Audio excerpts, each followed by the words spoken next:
Greetings from Mexico and welcome back to my channel. If you're new here, why not consider subscribing, hit like, and share on your social media. So a quick shout out to the Tarian Rain YouTube channel. That's where I first found this next story. If you grew up in the deep south like me, I'm from New Orleans, then you are familiar with being fired from your job. Probably you know someone who has been fired from their job for no reason.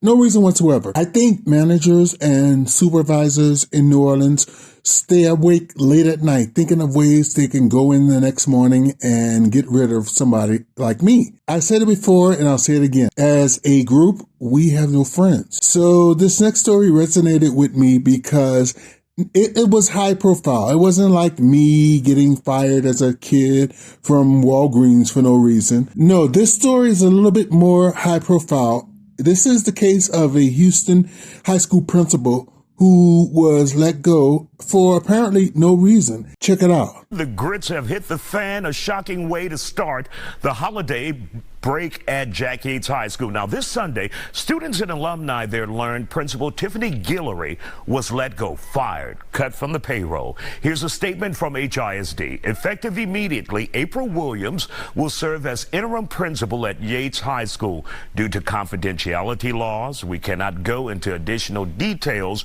regarding this situation. Please know that the district is committed to ensuring each student receives an effective education, and we will work to minimize any disruption to the educational environment. Let's talk about it. JY alums Jerry Monroe and Marcus Brooks here. First of all, what kind of relationship did she forge with you guys in the community, parents, alumni, and students? A very great relationship. I mean, she's all about the kids. She was like a mother figure to those kids in the building. But was she doing the educational job required by the board? Yes, I mean, I would have to say so. She made the school become an IB school, but think it is, if I'm correct. And for those who don't know what that is, what is that? Interbacular high school. I think it's only 5 in HISD. And so, Jerry, what do you think went wrong here? What went wrong was Millard House. That's what went wrong. And for those who don't know, that's the superintendent. That's the superintendent. Okay. I mean, they cooking up a scheme. I'm not HISD. I know exactly what went on. And the thing about it is they're using her college and readiness numbers against her. That's some of the data that they use. But the problem is those numbers don't come out until the end of the school year. And those are the indicators of how many high school graduates will go to college. Exactly. So they're saying those numbers are not high enough. They're not high enough. Mm-hmm. But those numbers came out in May. So if they weren't high enough, why you let her come back? They tried to get rid of her on September 30th. She was out on FMLA. And according to federal law, you shouldn't even contact this lady while she's out on FMLA. But I have a letter, I mean, I gave it to the Chronicle, be glad to give it to you, where they basically threatened her job and to remove her from the school. We stepped up and said, not in the middle of the semester. And so do we know this is him, or this may be other administrators within the district, because there are multiple administrators? How do we know it's a superintendent? The buck stops with the superintendent. I mean, the bottom line is Millard House does not run the day-to-day of HISD. Mr. Cruz. Let's get that straight. The man that's calling all the shots is Rick Cruz, who doesn't have a clue what education should look like in anybody's school, whether it's black or white. So you look at the number of African-American schools that have lost their principals in the last 2 years, whatever those reasons may be. Yates, Madison, Worthing, North Forest, Wheatley, all our principals being removed. And this didn't happen until he showed up. So the bottom line is they want this school closed. They didn't give her the support she needed. She's been making wine out of water for 3 years. They gave her no additional money to help her, but yet they complain about what's not getting done. Mm-hmm. And you know, the bottom line is you can't take a donkey to the Kentucky Derby. And that's what they wanted to do. But here's the thing. Prior to this, we had a private meeting, Monroe, myself, the principal, and also the board member, Miss Allen. And I explicitly asked this question after they tried to remove her the first time. I was like, where are we at with her staying here? Are we good? they explicitly said that House said that she's okay. We have to not worry.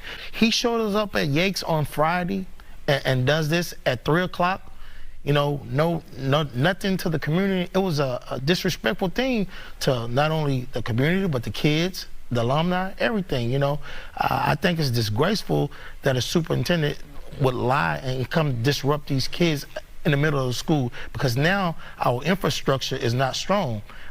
I think it's all created chaos to furthermore create the destruction of Jack Yates, because they know they can't walk in the door and close it. Yates is more valuable to them as a real estate property than it is a school. And that's basically where we're at. You know, you take away the strong leadership, now what do you have? Instability. All right. And to top that off, they said that in that meeting.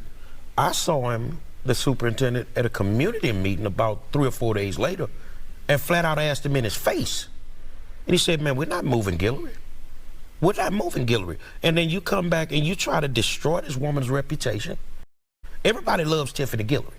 Exactly. You know, everybody loves her. She's picked up award after award after award. But at the end of the day, you walk in, you have one of your henchmen walk in the office and say she's not fit to lead Jack Yates Senior High. Well, he's not fit to run the Houston Independent School District.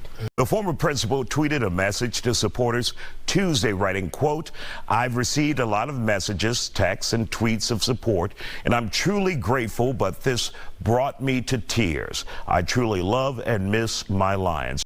Rick Cruz, who is that? That's the deputy superintendent who's over the ESSER funds, the $1.1 billion. So $1.1 billion, why are we missing anything on the campus at this point? They're purposely not giving these children in these schools what they need. So what happens January 12th? You got to keep, okay. Yeah, January 12th is the actual school board meeting. And I think that they'll have something to say at that meeting. I know the people that are showing up that didn't show up today, tons of them are going to expect them to say something at that point. It's no getting around this anymore. So these parents are they're up in arms right now. I get at least 75 calls a day from parents that are just sick and tired of the way the district is being ran. And what's next for you, Jerry Monroe, and those who are active with the alumni at Jack Yates? Well, what's next for us is God has sent us on a mission.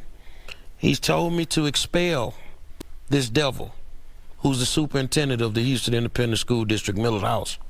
So Sunday morning, he goes to Willow Avenue Baptist Church, and we go into protest. For those that don't like it, if you don't like how I do it, you don't like my delivery, get off your couch, attend the board meetings, and raise the hell that you don't want me to raise.